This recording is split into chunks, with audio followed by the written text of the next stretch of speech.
Hello friends, welcome back to my YouTube channel. ಸ್ನೇಹಿತರೆ, computer ಜ್ಞಾನಕ್ಕೆ ಸಂಬಂಧಪಟ್ಟಂತೆ ಅಥವಾ ಕಂಪ್ಯೂಟರ್ ಲಿಟ್ರಸಿಗೆ ಸಂಬಂಧಪಟ್ಟಂತೆ ಒಂದು ಕ್ವಶನ್ ಪೇಪರನ್ನು ನೋಡ್ತೋಗೋಣ. ಸೊ ಇದು ರೀಸೆಂಟಾಗಿ ಆಗಿರ್ತಕ್ಕಂಥ SDA 2026 ಒಂದು ಪ್ರಶ್ನೆ ಪತ್ರಿಕೆ ಇದಾಗಿರುತ್ತೆ. ಸೊ ರೀಸೆಂಟಾಗಿ ಎಕ್ಸಾಮ್ಸ್ ಏನಾಗಿತ್ತು, SDAದು 25ನೇ ತಾರೀಕು ಜಾನ್ವರಿಲಿ ಆಗಿತ್ತು. ಸೊ ಅದರ ಒಂದು ಕ್ವಶನ್ಸ್ಗಳನ್ನ ನೋಡ್ತಾ ಹೋಗೋಣ. ಸೊ ಈಗ ರೀಸೆಂಟಾಗಿ ಯಾವ ರೀತಿ ಕ್ವಶನ್ಸ್ಗಳು ಬರುತ್ತೆ ಅನ್ನೋದಕ್ಕೊಂದು ಬೆಸ್ಟ್ ಎಕ್ಸಾಂಪಲ್ ಅಂತ ಹೇಳ್ಬೋದು. ಸೊ ಇದು ST ಆಗಿರ್ಬೋದು, FD ಆಗಿರ್ಬೋದು, ಅಥವಾ PSTರು, GPSTರು, HSTರು ಆ್ಯಂಡ್ PC, PSI, ಸೊ ಯಾವುದಕ್ಕಾದರೂ ಆಗಿರ್ಬೋದು ಸ್ನೇಹಿತರೆ. ಕಂಪ್ಯೂಟರ್ ಜ್ಞಾನ ಅಂತ ಹೇಳಿದಾಗ ಎಲ್ಲನೂ ಸೇರಿಸೇ ಕೊಡ್ತಾರೆ. ಸೊ ಇಲ್ಲಿ ಇದಕ್ಕೆ ಸಪ್ರೇಟ್ ಅದಕ್ಕೆ ಸಪ್ರೇಟ್ ಅಂತಕ್ಕಂಥದ್ದು ಏನಿಲ್ಲ. ಸೊ ಎಲ್ಲದಲ್ಲೂ ಅಷ್ಟೇ ಆ ಒಂದು ಆ್ಯಾವ್ರೇಜ್ ಕ್ವಶನ್ಸ್ಗಳು ಆ್ಯಂಡ್ ಸ್ವಲ್ಪ ಟಫಾಗಿ ಕ್ವಶನ್ಸು ಎಕ್ಸಾಮ್ ಪ್ಯಾಟರ್ನ್ ನೋಡಿಕೊಂಡು ಕ್ವಶನ್ಸ್ಗಳನ್ನ ಕೊಡ್ತಾ ಹೋಗ್ತಾರೆ. ಓಕೆ, ಸೊ ಈಗ ಒಂದು ಕ್ವಶನ್ಸ್ ಯಾವ ರೀತಿ ಅಂತ ನೋಡ್ತಾ ಹೋಗೋಣ. ಸೊ ಫಸ್ಟ್ ಕ್ವಶನ್ ನೋಡ್ತಾ ಹೋದರೆ,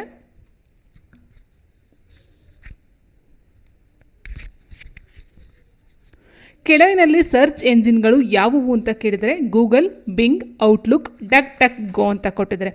so which of the following are search engine? ಇಲ್ಲಿ ನೋಡಿ ಸ್ನೇಹಿತರೆ, Google, Bing, Outlook, DuckDuckGo. ಇಲ್ಲಿ ಗೂಗಲ್ ಆಗಿರ್ಬೋದು, ಬಿಂಗ್ ಬರುತ್ತೆ ಆ್ಯಂಡ್ ಡಕ್ ಡಕ್ ಗೋ, ಈ ಮೂರು ನಾವು ಸರ್ಚ್ ಎಂಜಿನ್ ಅಂತ ಹೇಳ್ತೀವಿ ನಾವು. ಇದ್ರ ಜೊತೆಗೆ ನೋಡ್ತಾ ಹೋದರೆ ಈಗ ಸ್ವಿಫಿ ಅಂತಕ್ಕಂಥದ್ದಾಗಿರ್ಬೋದು, ಅಥವಾ ಅಮೆಝಾನ್ ಆಗಿರ್ಬೋದು, Amazon.com ಆಗಿರ್ಬೋದು, ಅಥವಾ ವಿಕಿಪೀಡಿಯಾ ಆಗಿರ್ಬೋದು. ಸೊ ಇದೆಲ್ಲ ನಾವು ಸರ್ಚ್ ಎಂಜಿನಲ್ಲಿ ನೋಡ್ತಾ ಹೋಗ್ತೀವಿ ಸ್ನೇಹಿತರೆ. ಸೊ ಬಟ್ ಔಟ್ಲುಕ್ ಅಂತಕ್ಕಂಥದ್ದು ಸರ್ಚ್ ಎಂಜಿನ್ಗೆ ಸೇರ್ಕೊಳ್ಳೋದಿಲ್ಲ. ಸೊ ಹಾಗೆ ಇಲ್ಲಿ ಆನ್ಸರ್ ಆಪ್ಷನ್ ಸಿ ಬರೋದಿಲ್ಲ. ಆಪ್ಷನ್ 4 ಏನಿದೆಯೋ ABD ಅಂತಕ್ಕಂಥದ್ದು ಇದು ಸರ್ಚ್ ಎಂಜಿನಲ್ಲಿ ಬರ್ತಕ್ಕಂಥದ್ದು. ಗೂಗಲ್ಲು, ಬಿಂಗ್, ಡಕ್ ಡಕ್ ಗೋ ಇದಿಷ್ಟು ಸರ್ಚ್ ಎಂಜಿನಲ್ಲಿ ಬರುತ್ತೆ. ಸೊ ಹಾಗಾದರೆ ಔಟ್ಲುಕ್ ಅಂತಕ್ಕಂಥದ್ದು ಏನು ಬರುತ್ತೆ ಅಂತ ನಾವು ನೋಡೋದಾದರೆ ಸ್ನೇಹಿತರೆ ನೋಡಿ, based on the provide list the search engines ಯಾವ್ದಾದ್ರು ಬರುತ್ತೆ, Google, Bing, DuckDuckGo ಇದು ಮೂರು ಸಹ ಸರ್ಚ್ ಎಂಜಿನಲ್ಲಿ ಬರುತ್ತೆ. The world's most widely used web search engine ಆಗಿರುತ್ತೆ ಗೂಗಲ್ ಅಂತಕ್ಕಂಥದ್ದು. ಬಿಂಗ್ ಅಂತಕ್ಕಂಥದ್ದು search engine own and operate by ಮೈಕ್ರೋಸಾಫ್ಟಲ್ಲಿ ಯೂಸ್ ಮಾಡ್ತಕ್ಕಂಥದ್ದಾಗಿದೆ. ಆ್ಯಂಡ್ ಡಕ್ ಡಕ್ ಗೋ ಬಂದು search engine specifically known for its focus on user privacy and lack of tracking. So ಇಲ್ಲಿ use ಮಾಡ್ತಕ್ಕಂಥದ್ದಾಗಿದೆ. But outlook ಅಂತಕ್ಕಂಥ is on email service and personal information manager developed by Microsoft, not a web search engine ಆಗಿರುತ್ತೆ. Okay, so outlook ಅಂತಕ್ಕಂಥ is email service ಆಗಿರ್ತಕ್ಕಂಥದ್ದು ಆಗಿರುತ್ತೆ. ಹಾಗಾಗಿ ಇದನ್ನು ನಾವು search ಎಂಜಿನಲ್ಲಿ ತಗೊಳ್ಳೋದಿಲ್ಲ. ಇನ್ನು ಮುಂದಿನ ಪ್ರಶ್ನೆ ನೋಡ್ತಾ ಹೋದರೆ, ಕಂಪ್ಯೂಟರ್ಗಳ ಇತಿಹಾಸಕ್ಕೆ ಸಂಬಂಧಿಸಿದಂತೆ ಈ ಕೆಳಗಿನ ಯಾವ ಹೇಳಿಕೆಗಳು ಸರಿ ಅಥವಾ ತಪ್ಪು ಆಗಿವೆ? ಕಂಪ್ಯೂಟರ್ನ ಇತಿಹಾಸಕ್ಕೆ ಸಂಬಂಧಿಸಿದಂತೆ which of the following statements are true or false with respect to history of computers? Okay, so vacuum ಟ್ಯೂಬ್ಸ್ಗಳು ಕಂಪ್ಯೂಟರ್ನ 4ನೇ ತಲೆಮಾರಿಗೆ ಸೇರಿವೆ. ಸೊ ಇಲ್ಲಿ ಏನು ಕೇಳಿದ್ರೆ ಜನ್ರೇಷನ್ಗೆ ಸಂಬಂಧಪಟ್ಟಂತೆ ಕ್ವಶನ್ ಆಗಿದೆ ಸ್ನೇಹಿತರೆ. ಸೊ ನಾವು ನೋಡ್ತಾ ಹೋದರೆ ಒಟ್ಟು 5th ಜನರೇಷನ್ ನೋಡ್ತಾ ಹೋದಾಗೆ first generation and second, third, fourth, 5th ಬರುತ್ತೆ. ಸೊ ಇದ್ರ ಪ್ರಕಾರ ಏನು ಹೇಳಿದರೆ ವ್ಯಾಕ್ಯೂಮ್ ಟ್ಯೂಬ್ಗಳು ಕಂಪ್ಯೂಟರ್ನ 4ನೇ ತಲೆಮಾರಿಗೆ ಸೇರಿದಾವೆ ಅಂತ ಕೇಳಿದ್ದಾರೆ. ಬಟ್ ಏನಾಗುತ್ತೆ ಸ್ನೇಹಿತರೆ, ಇಲ್ಲಿ ವ್ಯಾಕ್ಯೂಮ್ ಟ್ಯೂಬ್ಸ್ ಅಂತಕ್ಕಂಥದ್ದು ಏನಿದೆಯೋ ಇದು ವ್ಯಾಕ್ಯೂಮ್ ಟ್ಯೂಬ್ಸ್ ಬಂದು ಫಸ್ಟ್ ಜನರೇಷನಲ್ಲಿ ಬರ್ತಕ್ಕಂಥದ್ದು. ಫಸ್ಟ್ ಜನರೇಷನ್ ವ್ಯಾಕ್ಯೂಮ್ ಟ್ಯೂಬ್ಸ್ ಅಥವಾ ನಿರ್ವಾತ ನಳಿಕೆ ಅಂತ ಹೇಳ್ತೀವಿ. ಬಟ್ 4ನೇ ತಲೆಮಾರಿಗೆ ಸಂಬಂಧಪಟ್ಟಂತೆ ಬರ್ತಕ್ಕಂಥದ್ದು ಯಾವುದಂದರೆ ಮೈಕ್ರೋ ಪ್ರೊಸೆಸರ್ ಬರುತ್ತೆ. Micro processor. ಓಕೆ, ಸೊ ಈ ಒಂದು ಹೇಳಿಕೆ ಅಂತಕ್ಕಂಥ ತಪ್ಪಾಗಿರುತ್ತೆ. ಇನ್ನು ಎರಡನೇದು ಏನು ಕೊಟ್ಟಿದ್ರೆ, ಇಂಟಿಗ್ರೇಟೆಡ್ ಚಿಪ್ಗಳು, IC ಮೀನ್ಸ್ ಇಂಟಿಗ್ರೇಟೆಡ್ ಚಿಪ್ ಅಂತ ಹೇಳ್ತೀವಿ, ಕಂಪ್ಯೂಟರ್ಗಳನ್ನ 3ನೇ ತಲೆಮಾರಿಗೆ ಸೇರಿವೆ. ಇದು ಸಹ ಸರಿ ಇದೆ. ಸೊ ಎರಡನೇ ಆಪ್ಷನ್ ಏನಿದೆಯೋ ಇದು ಸರಿ ಇದೆ, ಫಸ್ಟ್ ಆಪ್ಷನ್ ತಪ್ಪಾಗಿದೆ. ಸೊ ಹಾಗಾಗಿ ಇಲ್ಲಿ ನಾವು ಏನು ಮಾಡಬಹುದು, A ತಪ್ಪು, B ಸರಿ. ಓಕೆ, A ತಪ್ಪು, B ಸರಿ. ಆಪ್ಷನ್ 3 ನಾವು ಚೂಸ್ ಮಾಡ್ತೀವಿ. Vacuum tubes belongs to 4th generation of computers ಅಂತ ಕೊಟ್ಟಿದ್ದಾರೆ. ಸೊ ವ್ಯಾಕ್ಯೂಮ್ ಟ್ಯೂಬ್ಸ್ ಅಂತಕ್ಕಂಥ ಫಸ್ಟ್ ಜನರೇಷನಲ್ಲಿ ಬರ್ತಕ್ಕಂಥದ್ದಾಗಿದೆ. Integrated chips belongs to 3rd generation of computers. So ಈ ಒಂದು ಹೇಳಿಕೆ ಸ್ಟೇಟ್ಮೆಂಟ್ ಸರಿಯಾಗಿದೆ. So answer option 3 A false, B true ಆಗಿರುತ್ತೆ.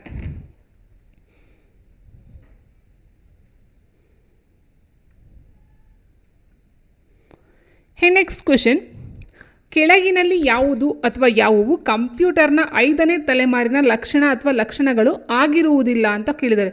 ಸೊ ಇಲ್ಲಿ 5ನೇ ತಲೆಮಾರು ಅಂತ ಹೇಳಿದಾಗ ಇದು ಅಷ್ಟೇ ಮೈಕ್ರೋ ಪ್ರೊಸೆಸರ್ಗೆ ಸಂಬಂಧಪಟ್ಟಂತೆ ಬರುತ್ತೆ ಸ್ನೇಹಿತರೆ. ಕೃತಕ ಬುದ್ಧಿಮತ್ತೆ ಅಂತ ಹೇಳ್ತೀವಿ. ಆರ್ಟಿಫಿಷಿಯಲ್ ಇಂಟೆಲಿಜೆನ್ಸ್ AI ಸಂಬಂಧಪಟ್ಟಂತೆ ಬರ್ತಕ್ಕಂಥದ್ದು ಆಗಿರುತ್ತೆ. ಸೊ ಇದು ಆರ್ಟಿಫಿಷಿಯಲ್ ಇಂಟೆಲಿಜೆನ್ಸ್ ಹೌದು. 5ನೇ ತಲೆಮಾರು ಅಂತಕ್ಕಂಥದ್ದು ಆರ್ಟಿಫಿಷಿಯಲ್ ಇಂಟೆಲಿಜೆನ್ಸ್ ಅಥವಾ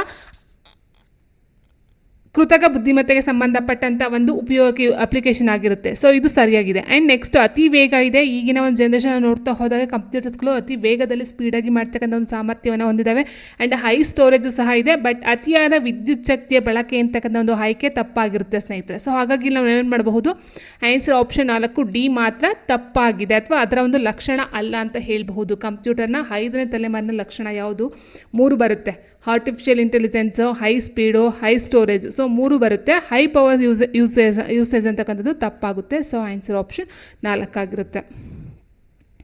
ನೋಡಿ, ಆರ್ಟಿಫಿಷಿಯಲ್ ಇಂಟೆಲಿಜೆನ್ಸ್ ಅಂದರೆ this is the primary definition characteristic of 4th ಅಥವಾ 5th ಜನರೇಷನ್ ಕಂಪ್ಯೂಟರ್ಸ್ಗೆ ಬರುತ್ತೆ. ಹೈ ಸ್ಪೀಡ್ ಇದೆ ಈ ಒಂದು ಜನ್ರೇಷನ್ ನೋಡ್ತಾ ಹೋದಾಗ. ಆ್ಯಂಡ್ ಹೈ ಸ್ಟೋರೇಜು ಸಹ ಇದೆ. Modern and future system are designed with massive storage capacities to handle big data and complex AI models ಅಂತಕ್ಕಂಥದ್ದು ಆಗಿದೆ. ಆ್ಯಂಡ್ ಹೈ ಪವರ್ ಯೂಸೇಜ್ ಅಂತಕ್ಕಂಥದ್ದು ತಪ್ಪಾಗಿದೆ.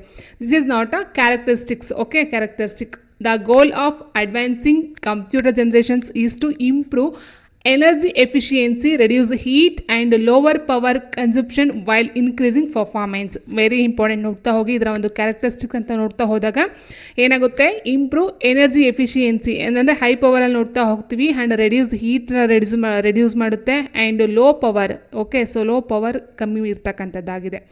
ಸೊ ಆನ್ಸರ್ ಆಪ್ಷನ್ ಡಿ ಆಗಿರುತ್ತೆ.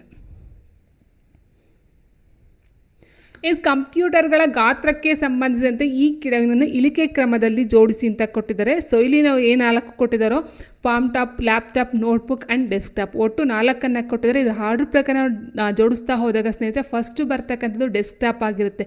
ಸೊ ಡೆಸ್ಕ್ಟಾಪ್ ಅಂತ ಹೇಳಿದಾಗ ಅಲ್ಲಿ ಮಾನಿಟರು, ಕೀಬೋರ್ಡು, ಮೌಸು, CPU ಎಲ್ಲ ಸೇರಿ ಇನ್ಕ್ಲೂಡ್ ಆಗಿರ್ತಕ್ಕಂಥದ್ದು ಡೆಸ್ಕ್ಟಾಪನ್ನು ನೋಡ್ತಾ ಹೋಗ್ತೀವಿ. ಸೊ ಫಸ್ಟ್ ಬರ್ತಕ್ಕಂಥದ್ದು ಡೆಸ್ಕ್ಟಾಪ್ ಆಗಿರುತ್ತೆ. ಸೊ ಹಾಗಾಗಿ ಆಪ್ಷನ್ 1 and 2 ತಪ್ಪಾಗುತ್ತೆ ಸ್ನೇಹಿತರೆ.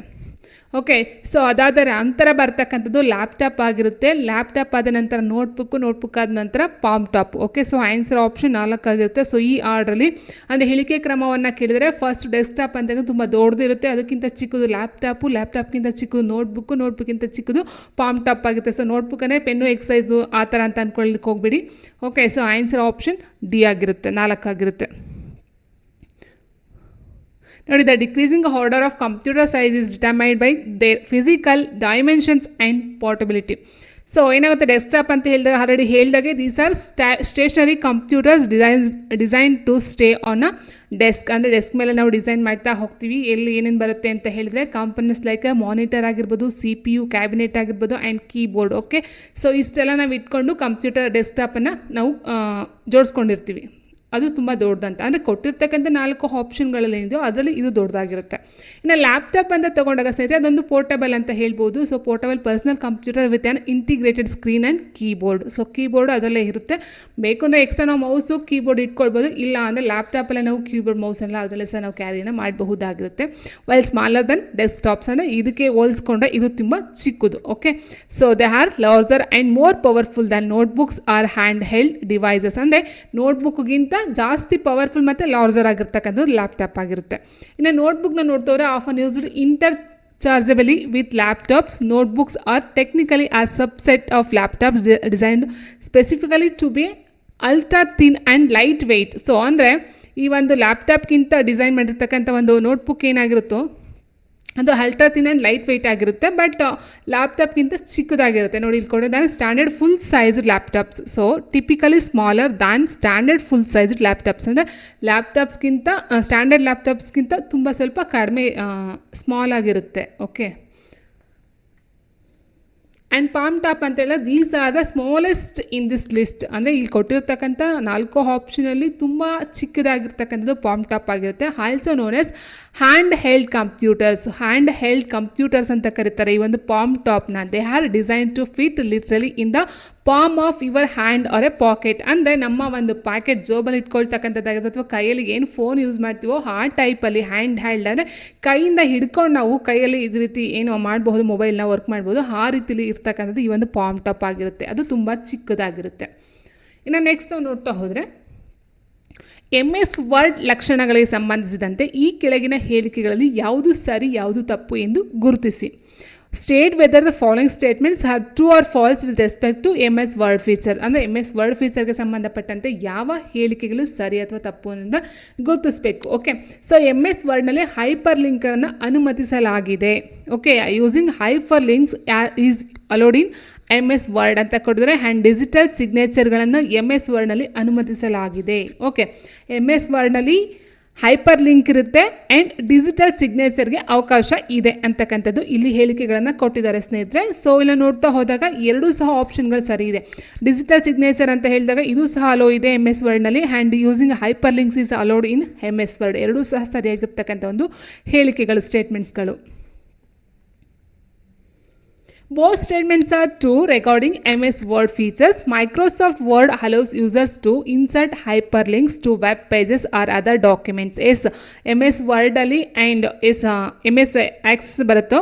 ಸೊ ಇದನ್ನು ನೋಡ್ತಾ ಹೋದರೆ ಈ ಒಂದು ಹೈಪರ್ ಲಿಂಕ್ಸ್ ಇರುತ್ತೆ. ಸೊ ಹೈಪರ್ ಲಿಂಕ್ಸ್ ನಾವೇನು ಮಾಡ್ತೀವಿ, ಡೈರೆಕ್ಟಾಗಿ ವೆಬ್ ಪೇಜಸ್ನ ನಾವು ಓಪನ್ ಮಾಡಬಹುದು ಸ್ನೇಹಿತರೆ. And it also support the users to digital signature to secure and authenticate documents. ಅಂದರೆ ಸಿಗ್ನೇಚರ್ನು ಸಹ ಮಾಡ್ಬೋದು ಮತ್ತು ಅಥೆಂಟಿಕೇಟ್ ಡಾಕ್ಯುಮೆಂಟನ್ನು ಅದನ್ನು ಸೆಕ್ಯೂರ್ ಮಾಡೋದಕ್ಕೋಸ್ಕರ ಒಂದು ಡಿಜಿಟಲ್ ಸಿಗ್ನೇಚರ್ನ ಮಾಡ್ತಕ್ಕಂಥದ್ದು ಆಗಿರುತ್ತೆ. ಸೊ ಎರಡೂ ಸಹ ಈ ಒಂದು ಎಮ್ ಎಸ್ ವರ್ಡಲ್ಲಿ ಎಸ್ ಅಲೋ ಇದೆ ಅಥವಾ ಒಂದು ಅವೈಲಬಲ್ ಇದೆ ಅಂತ ಹೇಳಬಹುದಾಗಿರುತ್ತೆ.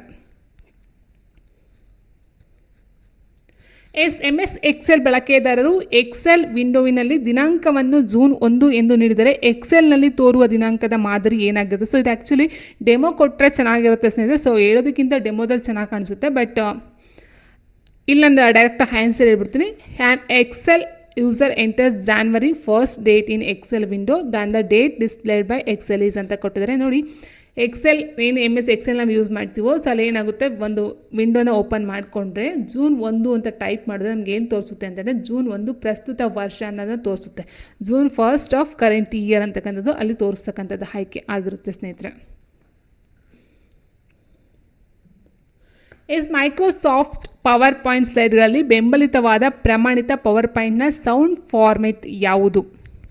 The standard power point sound format supported in Microsoft power point slide is ಅಂತ ಕೊಟ್ಟಿದ್ದಾರೆ.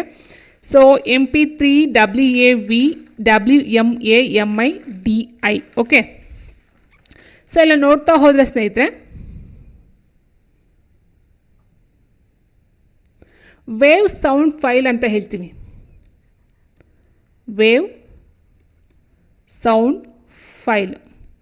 ಓಕೆ, ಸೊ ಇದು ಸಹ ಸೌಂಡ್ಗೆ ಸಂಬಂಧಪಟ್ಟಂತೆ ಬರ್ತಕ್ಕಂಥದ್ದಾಗಿರುತ್ತೆ.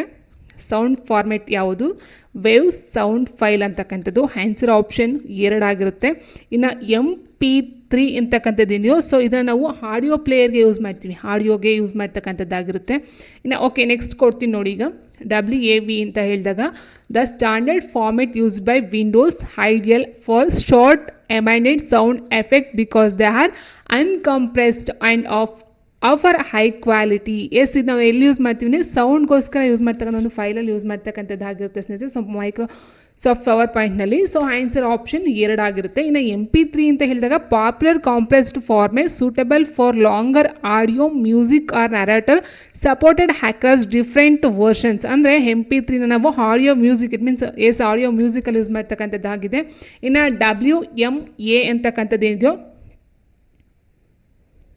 ಸೊ WMA ಅಂತಕ್ಕಂಥದ್ದನ್ನ ನೋಡ್ತಾ ಹೋದರೆ Windows media audio files are also widely supported. Okay, so ಇದು ಸಹ ಈ ಒಂದು ಆಡಿಯೋಗೆ ಯೂಸ್ ಮಾಡ್ತಕ್ಕಂಥದ್ದಾಗಿದೆ. ಆ್ಯಂಡ್ MIDI ಅಂತಕ್ಕಂಥದ್ದು musical instrument digital interface files are also supported for music. Okay, so ಇದೆಲ್ಲ ಮ್ಯೂಸಿಕಲ್ ಸೌಂಡಲ್ಲೇ ಬರ್ತಕ್ಕಂಥದ್ದು. ಬಟ್ ಇದು ಮ್ಯೂಸಿಕ್ಗೆ ಬರುತ್ತೆ, ಇದು ಆಡಿಯೋಗೆ ಬರ್ತಕ್ಕಂಥದ್ದಾಗಿದೆ. ಇದು MP3 ಆಡಿಯೋ ಮ್ಯೂಸಿಕ್ಗೆ ಬರ್ತಕ್ಕಂಥದ್ದಾಗಿದೆ. ಬಟ್ ಇಲ್ಲಿ ಮೇಯ್ನಾಗಿ ನಾವು ಯೂಸ್ ಮಾಡ್ತಕ್ಕಂಥ ಒಂದು ಸೌಂಡ್ ಫಾರ್ಮೆಟ್, ಅದು ಸೌಂಡ್ ಫೈಲ್ ಯಾವುದು ಅಂತ ಹೇಳಿದ್ರೆ WAV ಅಂತಕ್ಕಂಥದ್ದು ಆಗಿರುತ್ತೆ. ಓಕೆ, ಸೊ ನೋಡ್ತಾ ಹೋಗಿ.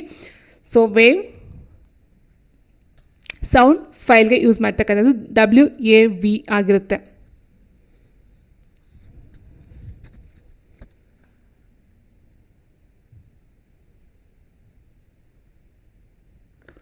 ಆ್ಯಂಡ್ ನೆಕ್ಸ್ಟು ಡೆಸ್ಕ್ ಡ್ರೈವ್ ತನ್ನ ಪ್ರಸ್ತುತ ಸ್ಥಾನದಿಂದ ಅಪೇಕ್ಷಿತ ಟ್ರ್ಯಾಕ್ಗೆ ರೀಡ್ ಅಥವಾ ರೈಟ್ ಹೆಡ್ಡನ್ನು ಸರಿಸಲು ಕಾರಣವಾಗುವ ಕಾರ್ಯವನ್ನು ಗುರುತಿಸಿ ಅಂತ ಕೊಟ್ಟಿದ್ದಾರೆ. ಸೊ ಇಂಗ್ಲೀಷಲ್ಲಿ ನೋಡ್ತಾ ಹೋದರೆ the function which causes the disk drive to move the read or write head from its current position to the desired track. So ಇದು ಎಲ್ಲಿ ಬರುತ್ತೆ ಅಂತ ಹೇಳಿದ ಸ್ನೇಹಿತರೆ, ನಿಮ್ಮ ಒಂದು ಆಡಿಯೋ ವಿಡಿಯೋ ಏನು ಹೇಳ್ತೀವೋ ಕ್ಯಾಸೆಟ್ಗಳಾಗಿರ್ಬೋದು, ಸಿ ಡಿಗಳಾಗಿರ್ಬೋದು, ಸೊ ಟ್ರ್ಯಾಕ್, ಸೊ ಆ ಒಂದು ಇದರಲ್ಲಿ ಬರ್ತಕ್ಕಂಥದ್ದಾಗಿದೆ. So answer option 3 seek.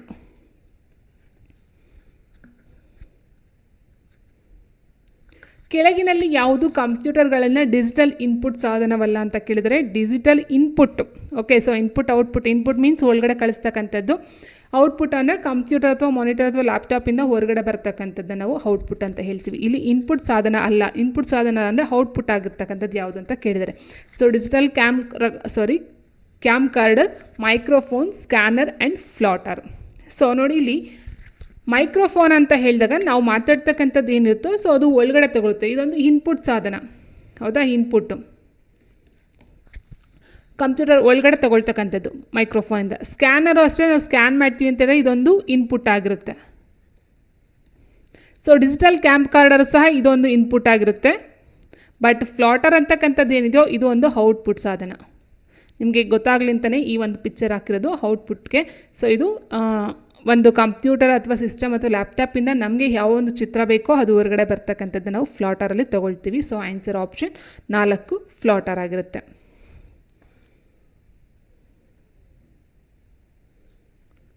MS ವರ್ಡ್ನಲ್ಲಿ ಸ್ಪೆಲ್ ಚೆಕ್ ಪ್ರಾರಂಭಿಸಲು ಯಾವ ಫಂಕ್ಷನ್ ಕೀಯನ್ನು ಬಳಸಲಾಗುತ್ತದೆ? Which function key is use to start spell check automatically in MS Word? So F1, F3, F5, F7 ಅಂತ ಕೊಟ್ಟಿದ್ದಾರೆ. ಸರಿಯಾಗಿರ್ತಕ್ಕಂಥ ಒಂದು ಆನ್ಸರ್ F7 ಆಗಿರುತ್ತೆ. ಸ್ಪೆಲ್ ಚೆಕ್ಗೋಸ್ಕರ ಯೂಸ್ ಮಾಡ್ತಕ್ಕಂಥ ಒಂದು ಫಂಕ್ಷನ್ ಕೀ ಅಂತ ಹೇಳಿದ್ರೆ F7 ಆಗಿರುತ್ತೆ ಸ್ನೇಹಿತರೆ. ಸೊ ಒಟ್ಟು ನಾವು ನೋಡ್ತಾ ಹೋದಾಗೆ ಒಟ್ಟು F12 ಫಂಕ್ಷನ್ಸ್ ಕೀಸ್ಗಳನ್ನ ನೋಡ್ತಾ ಹೋಗ್ತೀವಿ. ಸೊ ಅದರಲ್ಲಿ F7 ಅಂತಕ್ಕಂಥದ್ದು ಸ್ಪೆಲ್ ಚೆಕ್ಗೋಸ್ಕರ ಯೂಸ್ ಮಾಡ್ತಕ್ಕಂಥದ್ದು. ಹಾಗಾದರೆ ಉಳಿದಿರ್ತಕ್ಕಂಥದ್ದು ಏನಕ್ಕೆ ಅಂತ ಹೇಳಿದಾಗ F1 ಅಂತಕ್ಕಂಥದ್ದು ಓಪನ್ಸ್ ದ ಹೆಲ್ಪ್ ಮೆನುಗೆ ಓಪನ್ ಮಾಡ್ತಕ್ಕಂಥದ್ದಾಗಿರುತ್ತೆ. F3 ಬಂದು ಆಟೋ ಟೆಕ್ಸ್ಟ್ ಇನ್ಸರ್ಷನ್ ಆಗಿರುತ್ತೆ. ಆ್ಯಂಡ್ F5 ಬಂದು ಗೋ ಟು ಡೈಲಾಗ್ ಬಾಕ್ಸ್ ಆಗಿರುತ್ತೆ. F7 ಬಂದು ಸ್ಪೆಲ್ ಚೆಕ್ ಅಥವಾ ಗ್ರಾಮರ್ ಚೆಕ್ಗೆ ಯೂಸ್ ಮಾಡ್ತಕ್ಕಂಥದ್ದು ಆಗಿರುತ್ತೆ.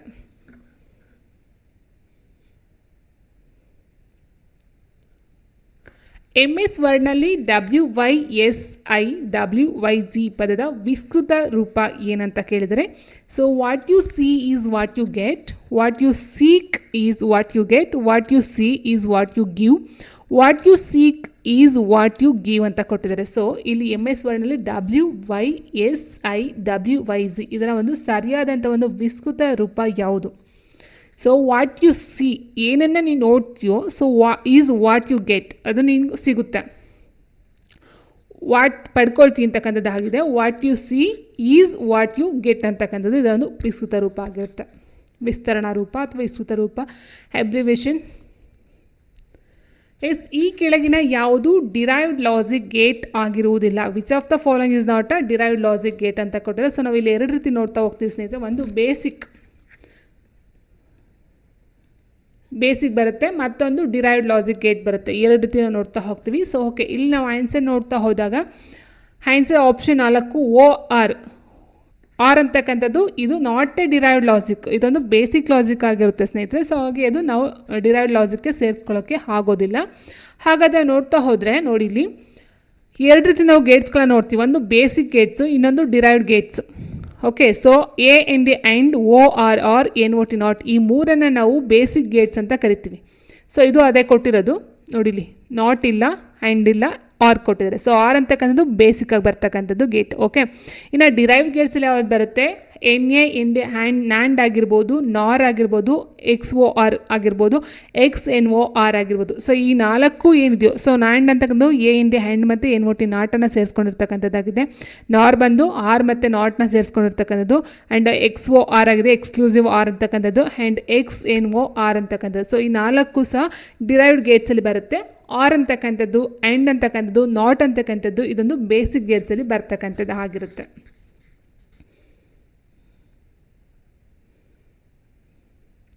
ಯಾವ ಡೇಟಾ ಟ್ರಾನ್ಸ್ಮಿಷನ್ ಮೀಡಿಯಾ ಈ ಕೆಳಗಿನ ಅನುಕೂಲಗಳನ್ನು ಹೊಂದಿದೆ?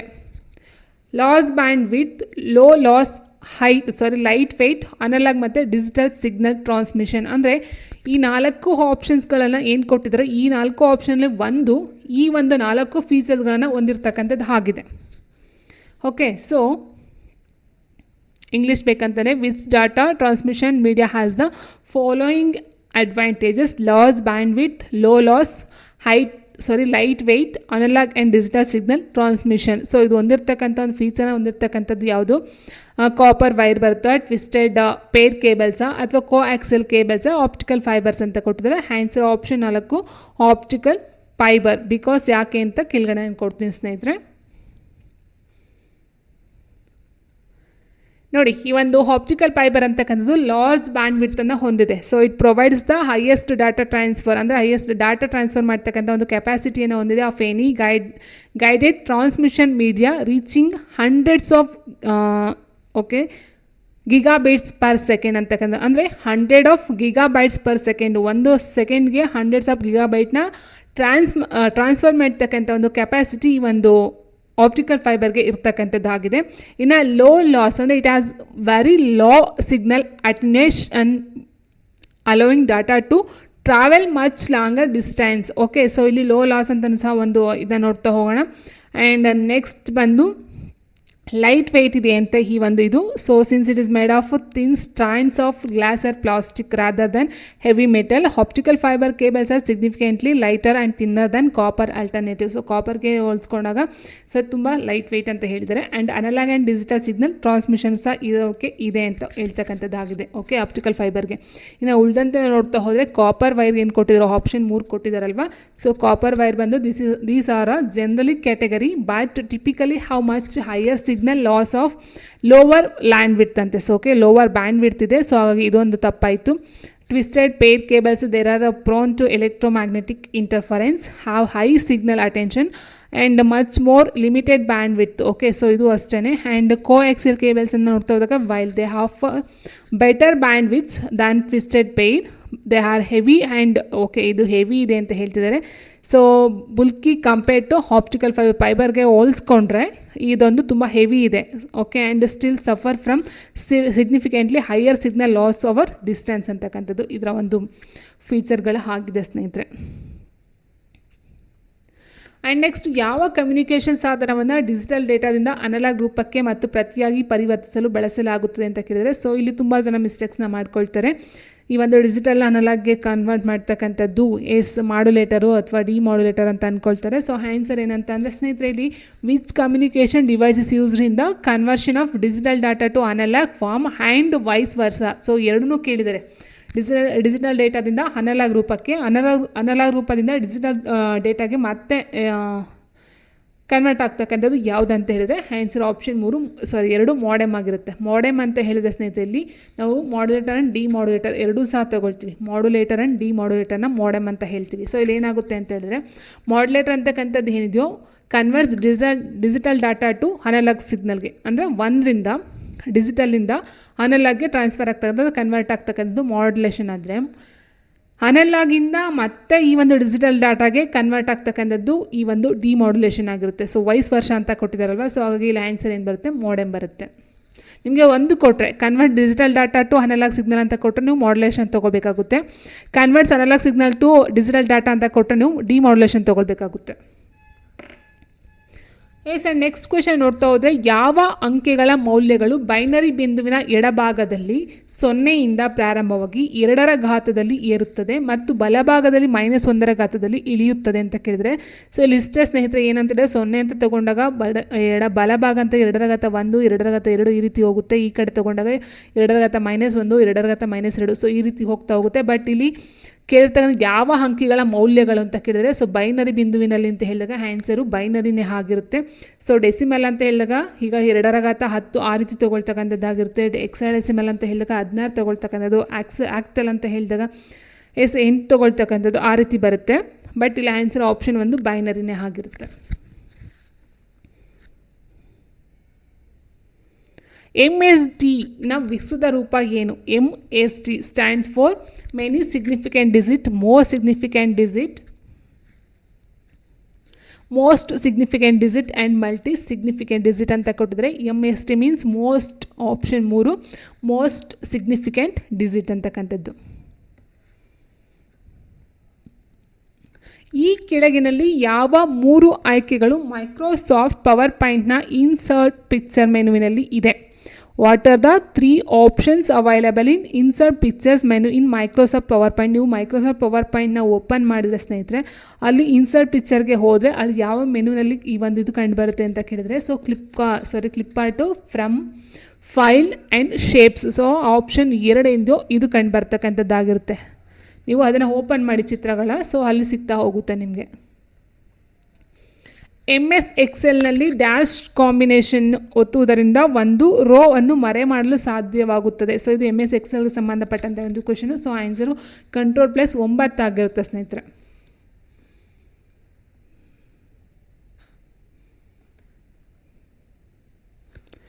MS ವರ್ಡ್ನಲ್ಲಿ ಫಾರ್ಮ್ಯಾಟಿಂಗ್ ಟೂಲ್ ಬಾರ್ನಲ್ಲಿ ಅತಿ ಚಿಕ್ಕ ಮತ್ತು ಅತಿ ದೊಡ್ಡ ಫಾಂಟ್ ಯಾವುದು?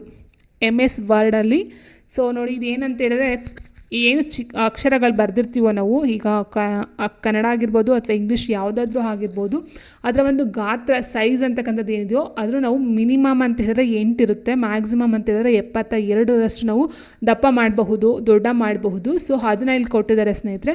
ಸೊ ಟೂಲ್ ಬಾರ್ನಲ್ಲಿ ಅತಿ ಚಿಕ್ಕ ಮತ್ತು ದೊಡ್ಡ ಫಾಂಟ್ ಸೈಜ್. ಓಕೆ, ಸೊ ಇಲ್ಲಿ ಫಾಂಟ್ ಅನ್ನೋ ಬದಲು ಫಾಂಟ್ ಸೈಜ್ ಅಂತ ಹೇಳ್ಬೋದು ನಾವು. ಸೊ ಗಾತ್ರ 8ರಿಂದ 72 ಗಂಟೆ ಇರುತ್ತೆ. ಸೊ 72ರಿಂದ ಜಾಸ್ತಿ ಮಾಡೋದಕ್ಕಾಗಲ್ಲ, 8ರಿಂದ ಕಡಿಮೆ ಮಾಡೋದಕ್ಕೆ ಸಾಧ್ಯ ಇಲ್ಲ. 8ರಿಂದ 72 ನಾವು ಎಷ್ಟು ಬೇಕಾದರೂ ಮಾಡ್ಕೊಳ್ಬಹುದು.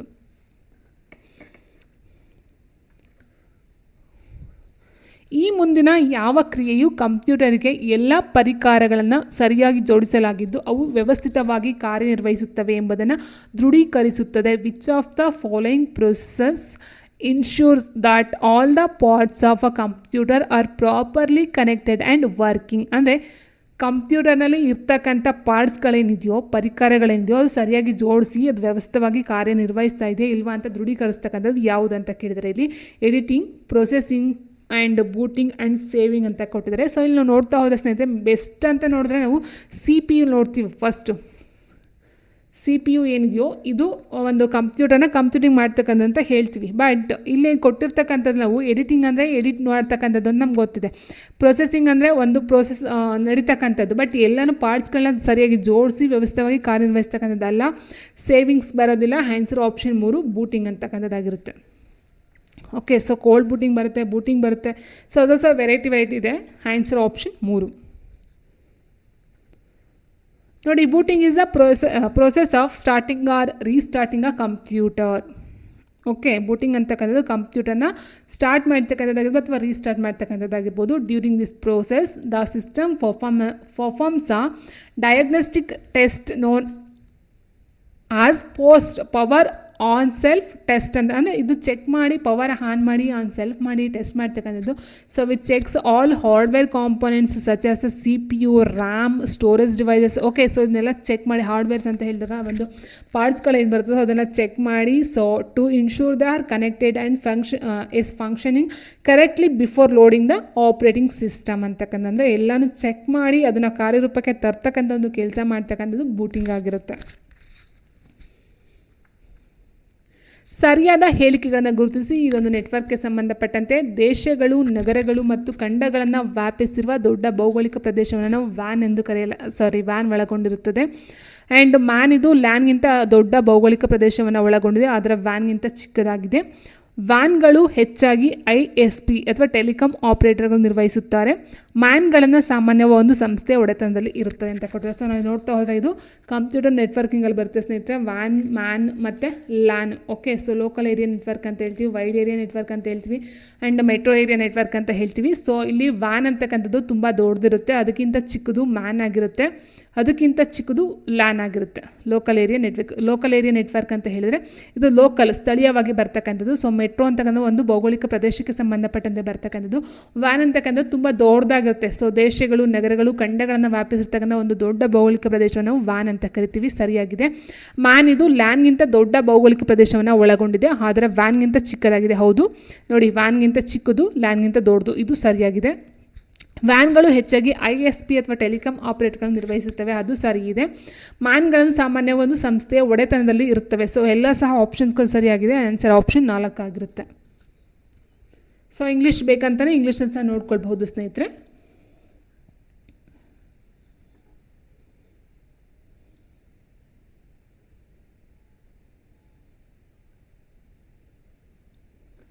ನೆಕ್ಸ್ಟು ಕೆಳಗಿನಲ್ಲಿ ಯಾವುದು 5G ತಂತ್ರಜ್ಞಾನದ ಪ್ರಮುಖ ಲಕ್ಷಣಗಳಲ್ಲಿ ಒಂದಾಗಿದೆ. Which of the following is one of the key feature of 5G. Okay, so 5G fifth generation ಅಂತ ಏನು ಹೇಳಿದ್ವಿ, ಈಗ 5ನೇ ಜನ್ರೇಷನ್ ಏನು ನಡೀತಾ ಇದೆಯೋ, ಸೊ ಅಲ್ಲಿ ನಾವು ನೋಡ್ತಾ ಹೋದಾಗ ಮೈಕ್ರೋ ಪ್ರೊಸೆಸರ್ಗೆ ಸಂಬಂಧಪಟ್ಟಂತೆ ಮೇಯ್ನಾಗಿ ನಾವು ಯಾವ್ದು ನೋಡಬಹುದು, Vivo IP, WCDMA, LTE, MIMO ಅಂತ ಕೊಟ್ಟಿದ್ದಾರೆ. ಸೊ ಲಕ್ಷಣಗಳಲ್ಲಿ ಒಂದಾಗಿರ್ತಕ್ಕಂಥದ್ದು ಯಾವುದಂತ ಹೇಳಿದರೆ ಆಪ್ಷನ್ 4 MIMO ಅಂತಕ್ಕಂಥದ್ದಾಗಿರುತ್ತೆ.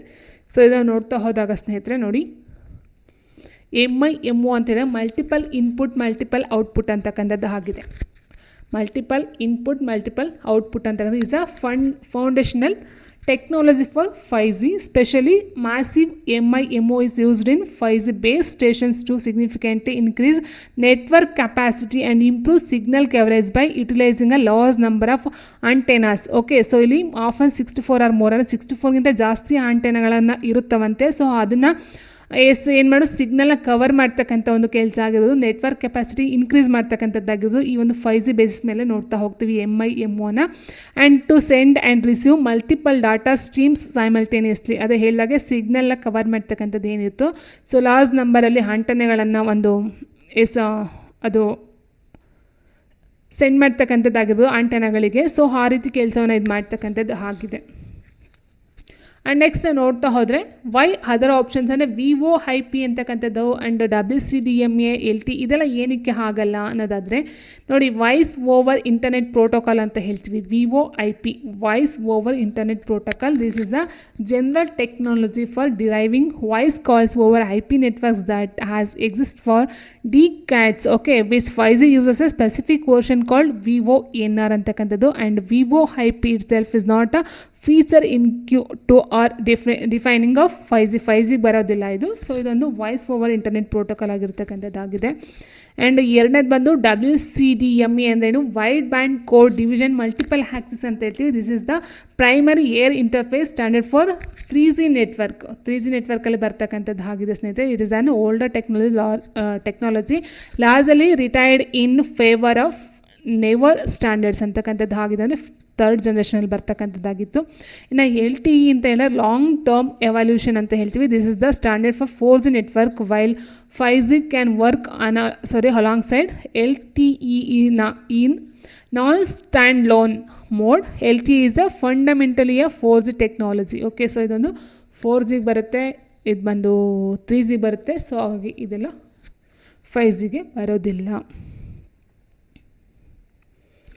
ಎಸ್, ಕ್ಯಾಪ್ಚಾಗೆ ಸಂಬಂಧಿಸಿದ ಈ ಕೆಳಗಿನ ಹೇಳಿಕೆಗಳನ್ನು ಯಾವುದು ಸರಿ ಯಾವುದು ತಪ್ಪು ಎಂದು ಗುರುತಿಸಿ. ಒಂದು ಸಣ್ಣ ಗುರುತಿಸುವಿಕೆ ಕಾರ್ಯವನ್ನು ಪರಿಹರಿಸಲು ಈ ಒಂದು ಕ್ಯಾಪ್ಸ್ ಬಳಕೆದಾರರಾಗಿ ಕೇಳುತ್ತದೆ. ಆ್ಯಂಡ್ ಕ್ಯಾಪ್ ಎಂದರೆ ಸಂಮೋಹನವಿಲ್ಲದೆ ಪಠ್ಯ ಅಥವಾ ಚಿತ್ರಗಳನ್ನು ಓದುವುದು ಅಂತ ಕೊಟ್ಟಿದ್ದಾರೆ ಸ್ನೇಹಿತರೆ. ಇಲ್ಲಿ ಫಸ್ಟ್ ಸರಿ ಇದೆ, ಎರಡನೇದು ತಪ್ಪಾಗಿದೆ. ಯಾಕೆ ಅಂತ ಹೇಳಿದರೆ ಕ್ಯಾಪ್ಸ್ ಅಂತ ಸಂಮೋಹನವಿಲ್ಲದೆ ಅಂತ ಕೊಟ್ಟಿದ್ದಾರೆ, ಮಾತು ಪಠ್ಯ ಅಥವಾ ಚಿತ್ರಗಳನ್ನು ಓದುವುದು ಅಂತ ಕೊಟ್ಟಿದ್ದಾರೆ. ಸೊ ಹಾಗೆ ಎ ಸರಿ, ಬಿ ತಪ್ಪು ಅಂತಕ್ಕಂಥದ್ದು ಆಗಿರುತ್ತೆ. So option 4. ಬಟ್ ಇದು ಎಲ್ಲಿ ಬರುತ್ತೆ ಅಂತ ಹೇಳಿದ್ರೆ, ಕ್ಯಾಪ್ಟ್ ಅಂತಕ್ಕಂಥದ್ದು ವೆಬ್ಸೈಟನ್ನು ಬಳಸುತ್ತಿರುವವರು ಮನುಷ್ಯರೇ ಅಥವಾ ಆಟೋಮೇಟೆಡ್ ಇದು ನಿಮಗೆ ನೋಡಬಹುದು. ಇದರಲ್ಲಿ ಕೇಳ್ತಾರೆ, ಮೊಬೈಲ್ಗಳಲ್ಲಿ ಕೆಲವೊಂದು ಆ್ಯಪ್ಗಳ ಇನ್ಸ್ಟಾಲ್ ಮಾಡಬೇಕಾದ್ರೆ ಕೇಳ್ತಾರೆ, ಇಟ್ಸ್ ಅ ರೋಬೋಟ್ ಅಂತ ಕೇಳ್ತಾರೆ. ಸೊ ಅಂಥ ಒಂದು ನಾವು ಕ್ಯಾಪ್ಚರ್ ಅಂತ ನೋಡಬಹುದು ಸ್ನೇಹಿತರೆ. ಇದು ವಿಕೃತ ಅಕ್ಷರಗಳು ಅಥವಾ ಚಿತ್ರಗಳನ್ನು ಓದುವಂತೆ ಬಳಕೆದಾರನ ಕೇಳ್ತಕ್ಕಂಥದ್ದಾಗಿದೆ. ಯಂತ್ರಗಳಿಗೆ ಕಷ್ಟ ಮತ್ತು ಮನುಷ್ಯರಿಗೆ ಸುಲಭವಾಗುವಂತೆ ಇದನ್ನು ವಿನ್ಯಾಸವನ್ನು ಮಾಡಿರ್ತಕ್ಕಂಥದ್ದಾಗಿರುತ್ತೆ. ಇದೊಂದು ಸ್ಪ್ಯಾಮ್ ಮತ್ತು ಬಾಟ್ ದಾಳಿಗಳನ್ನು ತಡೆಯಲು ಬಳಸ್ತಕ್ಕಂಥ ಒಂದು ವ್ಯವಸ್ಥೆ ಸಹ ಆಗಿರುತ್ತೆ.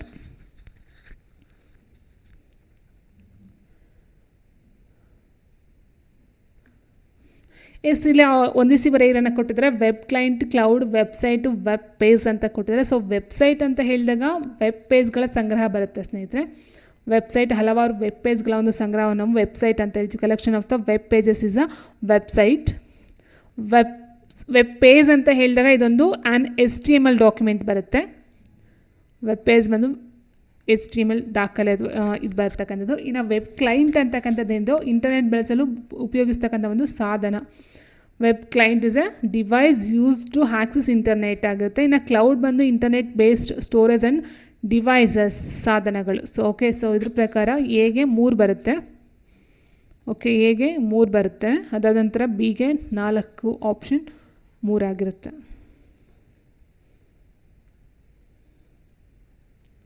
ರೀಡ್ ಓನ್ಲಿ ಮೆಮೊರಿ, ರಾಮ್ ಅಂತಕ್ಕಂಥದ್ದು ಏನಿದೆಯೋ ರೀಡ್ ಓನ್ಲಿ ಮೆಮೊರಿ ಚಿಪ್ನಲ್ಲಿ ಸಂಗ್ರಹವಾಗಿರುವ ತಂತ್ರಾಂಶಕ್ಕೆ ಡ್ಯಾಶ್ ಎನ್ನುತ್ತಾರೆ.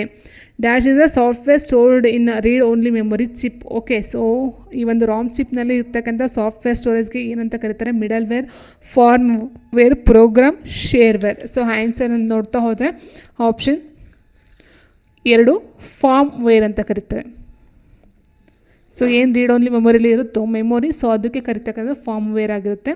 So firmware is a specific type of software that provides low level control for a devices hardware ಆಗಿರುತ್ತೆ. It is permanently or semi permanently stored in read only memory chips such has ROM, PROM, PROM ಆಗಿರ್ಬೋದು, and ಅಥವಾ electrical permanent read only memory ಆಗಿರ್ಬೋದು. So erasable read only memory ಆಗಿರಬಹುದು. Okay, so ಇದನ್ನ ನೋಡ್ತಾ ಹೋಗ್ತೀವಿ. So ಇಲ್ಲಿ ಇಲ್ಲಿ ನೋಡಿ, ರಾಮ್ ಅಂತೇಳಿದ್ರೆ ರೀಡ್ ಓನ್ಲಿ ಮೆಮೊರಿ ಅಂತ ಹೇಳ್ತೀವಿ. PROM ಅಂತ ಹೇಳಿದಾಗ ನಾವು ಇಲ್ಲಿ ಪ್ರೋಗ್ರಾಮೆಬಲ್ ರೀಡ್ ಓನ್ಲಿ ಮೆಮೊರಿ ಅಂತ ಹೇಳ್ತೀವಿ. ಆ್ಯಂಡ್ EPROM ಅಂತ ಹೇಳಿದಾಗ erasable, okay, programmable read only memory ಅಂತ ಹೇಳ್ತೀವಿ. ಆ್ಯಂಡ್ ಲಾಸ್ಟ್ ಅಂತ ತೊಗೊಂಡಾಗ ಇಲ್ಲಿ electronically erasable programmable read only memory ಅಂತ ಹೇಳ್ತೀವಿ. ಸೊ ಇಲ್ಲೆಲ್ಲ ಯೂಸ್ ಮಾಡ್ತಕ್ಕಂಥದ್ದು ಫೈರ್ವೇರ್ ಆಗಿರುತ್ತೆ. ಇನ್ನು ಮಿಡಲ್ ವೇರ್ ಎಲ್ಲಿ ಯೂಸ್ ಮಾಡ್ತೀವಿ? Software that connects different applications or services. ಅಂದರೆ ಸಾಫ್ಟ್ವೇರೆಲ್ಲ ಯೂಸ್ ಮಾಡ್ತಕ್ಕಂಥದ್ದಾಗಿರುತ್ತೆ. ಡಿಫ್ರೆಂಟ್ ಅಪ್ಲಿಕೇಶನ್ಸ್ಗಳನ್ನ ಕನೆಕ್ಟ್ ಮಾಡೋ ಒಂದು ಇದರಲ್ಲಿ ಯೂಸ್ ಮಾಡ್ತಕ್ಕಂಥ ಮಿಡಲ್ ವೇರ್ ಆಗಿರುತ್ತೆ. ಇನ್ನು ಪ್ರೋಗ್ರಾಮ್ ಅಂತ ಹೇಳಿದಾಗ a general set of instruction not necessary stored in ರಾಮಲ್ಲಿ ಸ್ಟೋರ್ ಆಗಿರ್ತಕ್ಕಂಥದ್ದೆಲ್ಲ it is general set of ಇನ್ಸ್ಟ್ರಕ್ಷನಲ್ಲಿ ಬರ್ತಕ್ಕಂಥದ್ದು. ಇನ್ನು ಶೇರ್ ವೇರ್ ಅಂತಕ್ಕಂಥದ್ದು software distributed for free on a trial ಬೇಸಿಸಲ್ಲಿ ಬರ್ತಕ್ಕಂಥದ್ದು ಈ ಒಂದು ಶೇರ್ ವೇರ್ ಆಗಿರುತ್ತೆ.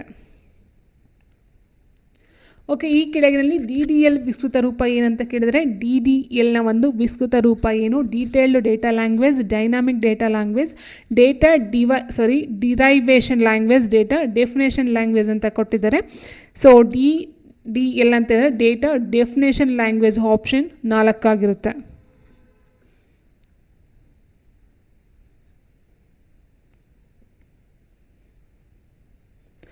ಚಾಟ್ GPT ಪೂರ್ಣ ರೂಪವೇನು? GPT ಪದದ ಒಂದು ಪೂರ್ಣ ರೂಪ ಯಾವುದು? ಸೊ ಇಲ್ಲಿ chat generative pre tested transformer ಅಂತ ಕೊಟ್ಟಿದ್ದಾರೆ. Chat generative post tested transformer, chat generative post train transformer, chat generative pre trained transformer. So ಸರಿಯಾದಂಥ ಒಂದು ಉತ್ತರ option 4 chat generative free trained transformer ಆಗಿರುತ್ತೆ, ಆಪ್ಷನ್ 4. ಅಬ್ರಿವಿಯೇಷನ್ ತುಂಬ ಕೇಳಿದ್ದಾರೆ. ಆ್ಯಂಡ್ ನೆಕ್ಸ್ಟು ವೈರಸ್ ಬೂಟ್ ಸೆಕ್ಟರ್ಗಳು ಹಾಗೂ ಎಕ್ಸಿಕ್ಯೂಟೇಬಲ್ ಫೈಲ್ಸ್ಗಳೆರಡಕ್ಕೂ ಸೋಂಕು ಉಂಟು ಮಾಡಬಹುದು. ಅಂದರೆ a dash can infect both the boot sector and executable files. So ಎರಡಕ್ಕೂ ಸಹ ಒಂದು ಸೋಂಕು ಅಥವಾ ವೈರಸ್ ಅಟ್ಯಾಕನ್ನು ಮಾಡ್ತಕ್ಕಂಥದ್ದು ಯಾವುದಂತ ಕೇಳಿದರೆ, ಇಲ್ಲಿ ಪಾಲಿಫೋಮಿಕ್ ವೈರಸ್ ಕೊಡಿದ್ರೆ, multipartite virus and stealth virus and companion virus ಅಂತ ಕೊಟ್ಟಿದ್ರೆ ಸರಿಯಾಗಿರ್ತಕ್ಕಂಥದ್ದು ಆಪ್ಷನ್ 2 ಮಲ್ಟಿ ಪಾರ್ಟೈಟ್ ವೈರಸ್ ಆಗಿರುತ್ತೆ. ಓಕೆ, ಸೊ ಇದು ಆನ್ಸರು. ಆ್ಯಂಡ್ ನೆಕ್ಸ್ಟ್ ನೋಡ್ತಾ ಹೋದರೆ, ಇನ್ನು ಪಾಲಿಫಾರ್ಮಿಕ್ ವೈರಸ್ ಅಂತ ಹೇಳಿದರೆ, ಪಾಲಿಫಾರ್ಮಿಕ್ ವೈರಸ್ ಎನ್ನುವುದು ಪ್ರತಿ ಬಾರಿ ಹೊಸ ಸಿಸ್ಟಮ್ಗೆ ಸೋಂಕು ತಗುಲಿದಾಗಲೂ ತನ್ನ ಕೋಡ್ ಅಥವಾ ಸಹಿಯನ್ನು ಬದಲಾಯಿಸ್ಕೊಳ್ತಕ್ಕಂಥ ಒಂದು ಅಪಾಯಕಾರಿ ವೈರಸ್ ಆಗಿರುತ್ತೆ. ಓಕೆ, ಇದನ್ನು ನೋಡ್ಕೊಳ್ತಾ ಹೋಗಿ ಕೋಡ್ ಅಥವಾ ಸಹಿಯನ್ನು ಚೇಂಜ್ ಮಾಡ್ಕೊಳ್ತಕ್ಕಂಥದ್ದು. ಇದು ತನ್ನ ಮೂಲ ಸಂಕೇತವನ್ನು ಬದಲಾಯಿಸಿಕೊಳ್ಳುವ ಮೂಲಕ ಆ್ಯಂಟಿವೈರಸ್ ಸಾಫ್ಟ್ವೇರ್ನಿಂದ ಪತ್ತೆಯಾಗದಂತೆ ತಪ್ಪಿಸ್ಕೊಳ್ಳುತ್ತಂತೆ. ಸೊ ನಾವೇನು ಆ್ಯಂಟಿವೈರಸ್ನ ಇಂಜೆಕ್ಟ್ ಮಾಡ್ತೀವೋ ಅಥವಾ ಆ್ಯಂಟಿವೈರಸ್ನ ಒಂದು ಸಿಸ್ಟಮ್ಗಳಿಗೆ ಹಾಕಿದ್ರೂ ಸಹ ಅದರಿಂದ ತಪ್ಪಿಸ್ಕೊಳ್ತಕ್ಕಂಥ ಒಂದು ಸಾಮರ್ಥ್ಯ ಇದಕ್ಕಿದೆ ಅಂತ ಹೇಳ್ತಾರೆ. ಆ್ಯಂಡ್ ಇದು ಫೈಲ್ ಮತ್ತು ಡೇಟಾವನ್ನು ಹಾನಿ ಮಾಡುತ್ತೆ, ಡಿಸ್ಟ್ರಾಯ್ ಮಾಡುತ್ತೆ. ಇನ್ನು ಸ್ಟೆಲ್ತ್ ವೈರಸ್ ಅಂತ ಹೇಳ್ತಾರೆ, ಇದೊಂದು ತನ್ನ ಇರುವಿಕೆಯನ್ನು ಮರೆಮಾಚುವಲ್ಲಿ ಪರಿಣಿತಿಯನ್ನು ಹೊಂದಿದೆಯಂತೆ. ಸೊ ಆ್ಯಂಟಿವೈರಸ್ ಸಾಫ್ಟ್ವೇರ್ ಸ್ಕ್ಯಾನ್ ಮಾಡುತ್ತಿರುವಾಗ ಈ ವೈರಸ್ ಫೈಲ್ ಗಾತ್ರ ಬದಲಾಗಿಲ್ಲ ಎಂದು ಅಥವಾ ಸಿಸ್ಟಮ್ಗೆ ಯಾವುದೇ ಹಾನಿಯಾಗಿಲ್ಲ ಎಂದು ನಟನೆಯನ್ನು ಮಾಡುತ್ತಂತೆ. ಓಕೆ, ಇದೊಂದು ನಟಿಸ್ತಕ್ಕಂಥದ್ದಾಗಿದೆ. ಆ್ಯಂಡ್ ಆ್ಯಂಟಿವೈರಸನ್ನು ಮೂರ್ಖರನ್ನಾಗಿಸಿ ಸಿಸ್ಟಮ್ನನ್ನು ಆಳವಾಗಿ ಉಳಿತಕ್ಕಂಥ ಕೆಲಸ ಇದ್ರದ್ದಾಗಿರುತ್ತೆ. ಇನ್ನು ಕಾಂಪೇನಿಯಸ್ ವೈರಸ್ನ ಒಂದು ಕೆಲಸ ಏನು? ಕ್ಯಾಂಪಿಯನಿಸ್ ವೈರಸ್ ಮೂಲ ಫೈಲನ್ನು ಮಾರ್ಪಡಿಸದೆ ಅದಕ್ಕೆ ಸಮಾನವಾದ ಹೊಸ ಫೈಲನ್ನು ಸೃಷ್ಟಿ ಮಾಡ್ತಕ್ಕಂಥದ್ದು. ಈ ರೀತಿಯೆಲ್ಲ ಕೇಳಬಹುದು ಸ್ನೇಹಿತರೆ. ಹೊಸ ಫೈಲನ್ನು ಸೃಷ್ಟಿಸಿ ದಾಳಿ ಮಾಡ್ತಕ್ಕಂಥದ್ದು ಈ ಒಂದು ಕ್ಯಾಂಪಿಯನಿಸ್ ವೈರಸ್ ಆಗಿರುತ್ತೆ. ಆ್ಯಂಡ್ ಇದರ ಒಂದು ವೈಶಿಷ್ಟ್ಯ, ಇದು ಬಳಕೆದಾರರು ಅಸಲಿ ಪ್ರೋಗ್ರಾಮನ್ನು ಓಪನ್ ಮಾಡಿದಾಗ ಅದರ ಬದಲು ವೈರಸ್ ಫೈಲನ್ನು ಓಪನ್ ಆಗುವಂತೆ ಮಾಡ್ತಕ್ಕಂಥದ್ದು ಆಗಿರುತ್ತೆ. ಉದಾಹರಣೆಗೆ program.exe ಎಂಬ ಫೈಲ್ ಇದ್ದರೆ ಅದು program.com ಎಂಬ ಅದೇ ಹೆಸರಿನ ಫೈಲನ್ನು ಸೃಷ್ಟಿ ಮಾಡ್ತಕ್ಕಂಥದ್ದು. ಅಂದರೆ ಅದೇ ಹೆಸರಲ್ಲಿ ಮತ್ತೊಂದು ಫೈಲ್ನ ಸೃಷ್ಟಿ ಮಾಡಿ ಆ ಫೈಲ್ನ ಓಪನ್ ಮಾಡಿಸ್ತಕ್ಕಂಥದ್ದಾಗಿರುತ್ತೆ. ಇಲ್ಲಿ ನಾವು ಟೋಟಲಾಗಿ ನೋಡ್ತಾ ಹೋದಾಗ ಫಾಲಿಫಾರ್ಮಿಕ್ಕು ರೂಪ ಬದಲಾಯಿಸುವ ಒಂದು ವೈರಸ್ ಆಗಿರುತ್ತೆ. ಮಲ್ಟಿಫಾರ್ಮೇಟ್ ಬಂದು ಬಹುಭಾಗಗಳಿಗೆ ಸೋಂಕು ತಗುಲಿಸ್ತಕ್ಕಂಥ ಒಂದು ವೈರಸ್ ಆಗಿರುತ್ತೆ. ಸ್ಟೆಲ್ತ್ ಬಂದು ಆ್ಯಂಟಿವೈರಸ್ನಿಂದ ಅಡಗಿಕೊಳ್ಳುವ ಒಂದು ವೈರಸ್ ಆಗಿರುತ್ತೆ. ಕ್ಯಾಂಪೇನಿಯನ್ ಬಂದು ಅಸಲಿ ಫೈಲ್ ಜೊತೆಯಲ್ಲೇ ಇರುವ ನಕಲಿ ವೈರಸ್ಸನ್ನು ಸೃಷ್ಟಿ ಮಾಡ್ತಕ್ಕಂಥದ್ದು ಆಗಿರುತ್ತೆ. ಕೆಳಗಿನಲ್ಲಿ ಹ್ಯಾಕಿಂಗ್ ಉಪಕರಣಗಳು ಯಾವುವು? ಹ್ಯಾಕ್ ಮಾಡ್ತಕ್ಕಂಥದ್ದು ಫೋನ್ ಹ್ಯಾಕ್ ಆಗಿರ್ಬೋದು, ಸಿಸ್ಟಮ್ ಹ್ಯಾಕ್ ಆಗಿರ್ಬೋದು. ಸೊ ಇದನ್ನು ಹ್ಯಾಕ್ ಮಾಡ್ತಕ್ಕಂಥ ಕೆಲವೊಂದು ಉಪಕರಣಗಳು ಯಾವ್ಯಾವು ಅಂತ ಕೇಳಿದ್ರೆ port scanners and sniffers, snooping, root kits. Actually ಇಲ್ಲಿ ಕೊಟ್ಟಿರ್ತಕ್ಕಂಥ 4 ಸಹ ಒಂದು ಹ್ಯಾಕಿಂಗ್ ಉಪಕರಣಗಳೇ ಬರ್ತಕ್ಕಂಥದ್ದಾಗಿದೆ. ಬಟ್ ಇಲ್ಲಿ ಕೊಟ್ಟಿರ್ತಕ್ಕಂಥಲ್ಲಿ ನಾವು ಸ್ನೂಪಿಂಗ್ನ ತೆಗಿತೀವಿ ಸ್ನೇಹಿತರೆ. So port scanner and sniffers, root kits, ಈ 3ನ ನಾವು ಹ್ಯಾಕಿಂಗ್ ಉಪಕರಣಕ್ಕೆ ಸೇರಿಸ್ಕೊಳ್ತಕ್ಕಂಥದ್ದಾಗಿರುತ್ತೆ. ಸೊ ಇಲ್ಲಿ ಆನ್ಸರ್ ನೋಡ್ತಾ ಹೋದರೆ option 2 ABD, port scanners, sniffers and root kits.